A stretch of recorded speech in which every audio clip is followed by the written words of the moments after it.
तेव्हा हे हात सांगितले, हे हात आपल्या शरीराला पुसून टाका. हात पुसले, बघता बघता आनंद वाटला. श्रीकृष्ण परमात्मा लीला करत असताना सगळ्या गवळणीला गोपबालकाला आनंद वाटायचा की कृष्ण परमात्मा आमच्याजवळ राहतो, आम्हाला आनंद देतो. तो आनंद आपण या ठिकाणी पाहिला. आणि सुंदर अशी घातली या मुलांसाठी एका जोरदार टाळ्या वाजवा. म्हणजे संतोष महाराज यांच्यासाठी जोरदार टाळ्या वाजवा. भगवान श्रीकृष्ण परमात्म्याचा हा भक्तीचा आनंद पाहिला. आणि आनंदाच्या भरामध्ये राजा परीक्षितीनं शिवदेवाला सांगितलं, राजन भगवान श्रीकृष्ण परमात्म्यानं अनेक अशा लीलेचं वर्णन केलं. त्या लीलेचं वर्णन करत असताना प्रामुख्यानं गोवर्धन पर्वताची लीलेचं वर्णन सांगितलं. तो गोवर्धन पर्वताची लीला आपण गेल्या वर्षी पाहिली होती. म्हणून यावर्षी फक्त गोवर्धन पर्वताची देवाला पूजा केली आणि सगळ्या लोकांना आनंद दिला. आणि आनंद दिल्यानंतर सगळ्याला वाटलं की गोवर्धनाची पूजा केली, इंद्राची पूजा बंद केली. आणि इंद्राच्या पूजेचा बंद केल्यानंतर गोवर्धनाची पूजा करून भगवान श्रीकृष्ण परमात्मा गोप बालकांना आनंदाने सुखामध्ये खेळ खेळण्यामध्ये म्हणून राहिले. तो भक्तीचा आनंद, तो सोहळा आपण या ठिकाणी पाहिला. आजची कथा याच ठिकाणी आपण पूर्णविराम देऊ. उद्याची कथा कधी वेळेवर सुरू होईल. 4 वाजले आहेत. रोजच विषय कसा आहे की नाही.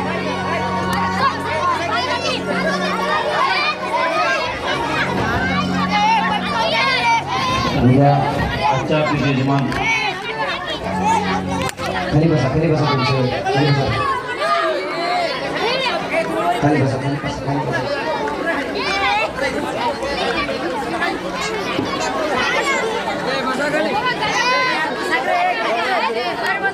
बसा रे बसा. उद्या आपल्या भागवत कथेचा 6वा दिवस आहे. बघता बघता 5 दिवस कसे निघून गेले कळाले नाही.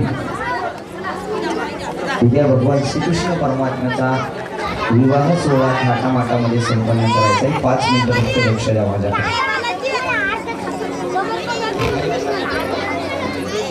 खाली बसा. तुम्हाला मडकं फुटं ना पाहिजे.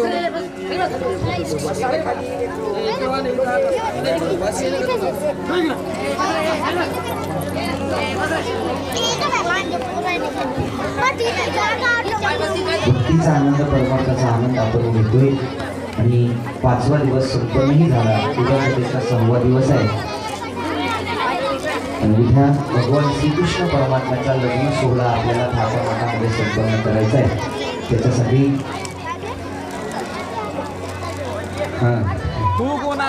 प्रसाद म्हणून रुकवत जसा काल शुल्कवड आणला होता, उद्या तशी तर एकादशी आहे की नाही. उद्या एकादश असल्यामुळं एकादशीचेच पदार्थ काही घेऊन नका आले तर प्रसाद म्हणून घेऊन या. उद्या बरोबर आपण भगवान श्रीकृष्ण परमात्म्याचा लग्न सोहळा थाटामाटामध्ये संपन्न करणार आहे. उद्याची सूचना देणार आहे की भगवान श्रीकृष्ण परमात्म्याचं लग्न म्हणलं की प्रत्येकाच्या डोक्यात आहेर येतं. मी या व्यास गादीहून आपल्या सर्वांना एक विनंती करणार आहे. गेल्या वर्षी केली होती की कथेमध्ये दक्षिणा म्हणून नाही काही घेऊन आला तर अन्नदान म्हणून घेऊन या. गेल्या वर्षी भरपूर आपण अन्नदान दिलं होतं. गहू ज्वारी याच्याबद्दल आपल्या वारकरी शिक्षण संस्थेला भरपूर असं अन्नदान दिलं होतं. यावर्षी या व्यास गादीहून विनंती करणार आहे आपल्याला. आपण 4-5 दिवस झालं कथा ऐकताय आणि या कथेमध्ये उद्या आणि परवा 2 दिवस शिल्लक राहिलेले आहेत. आणि त्या 2 दिवसामध्ये मी परळी वैजनाथला जी कन्हैया आध्यात्मिक वारकरी शिक्षण संस्था चालवतो, यावर्षी त्या संस्थेमध्ये 200 मुलं आणि 25-30 मुली आहेत. त्यापैकी 40 ते 50 असे अनाथ आहे, ज्याला आई नाही, ज्याला वडील नाही. आपल्या गावातील भरपूर मुलं आले होते, त्यातला एकच राहिला. 9 जण वापस आले. एक राहिला तो आमचा शिवप्रसाद. आणि त्या मुलांसाठी परळी वैजनाथला कनेरवाडी येथे कन्हैया आध्यात्मिक वारकरी शिक्षण संस्था व अनाथ आश्रम याचं बांधकाम यावर्षी सुरू केले आहे. एकट्याचा नवे खेळ म्हणून मेळ मेळविला. त्या युक्तीप्रमाणे मी जिथेही कथा असेल, कीर्तन असेल, आमच्या डिग्रसकर मंडळी या ठिकाणी आलेले आहेत, त्यांच्यासाठी एकदा जोरदार टाळ्या वाजवा. त्यांच्या इथं काल्याचं कीर्तन होतं म्हणून आमचे डिग्रसकर मंडळी या ठिकाणी आले. तिथंही कीर्तनामध्ये सांगितलं होतं जिथं कथा असेल, कीर्तन असेल, तिथं सांगत आहे की संस्थेचं बांधकाम सुरू आहे. आपण एरवी कोणत्याही महाराजाच्या पाया पडलो, हातामध्ये 10-20 रुपयाचे दान म्हणून देतो आपण.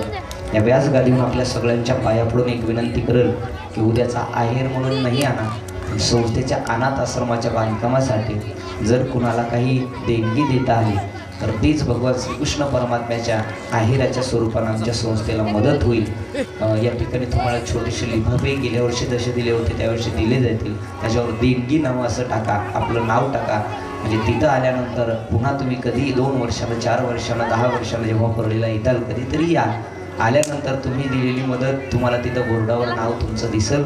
याकरता या व्यासगादीवरून पुन्हा विनंती करेल की उद्या जेवढी जास्त स्वरूपामध्ये तुम्हाला मदत करता येईल तेवढी भगवान श्रीकृष्ण परमात्म्याच्या या ज्ञानदानामध्ये एक आपलंही अन्नदान एक रुपया सत्कार्यासाठी या युक्तीप्रमाणे पूर्ण महाराष्ट्रामध्ये उद्या तुम्हाला त्या पत्रिकाही संस्थेच्या देईल. ती पावती बुक आहे, त्याच्यावर रजिस्ट्रेशन नंबर आहे. तुम्ही मोबाईलवर यूट्यूबला गुगलला नाव जरी टाकलं किंवा आपल्या गावातील मंडळी भरपूर आलेली आहे पाहिलं त्या संस्थेचं बांधकाम सुरू आहे. जर शक्य होईल तर आपण या संस्थेसाठी मदत करण्याचा प्रयत्न करा. आरतीची यजमान आरतीची तयारी करा.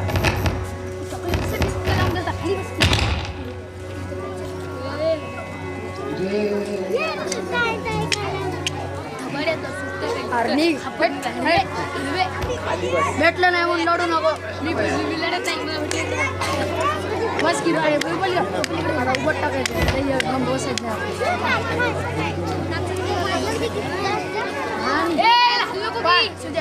लागलं मध्ये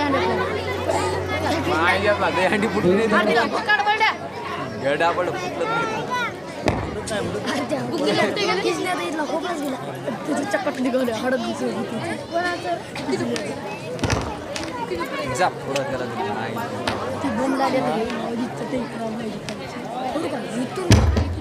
कुठल्या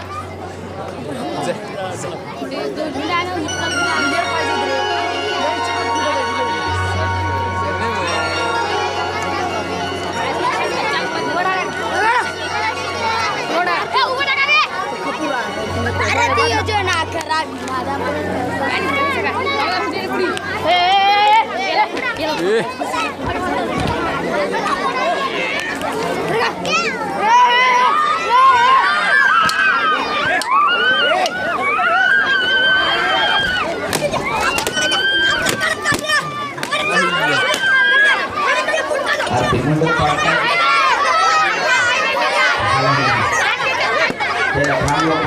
जागा दिसायचं सगळे फरक घ्यायला सोडा.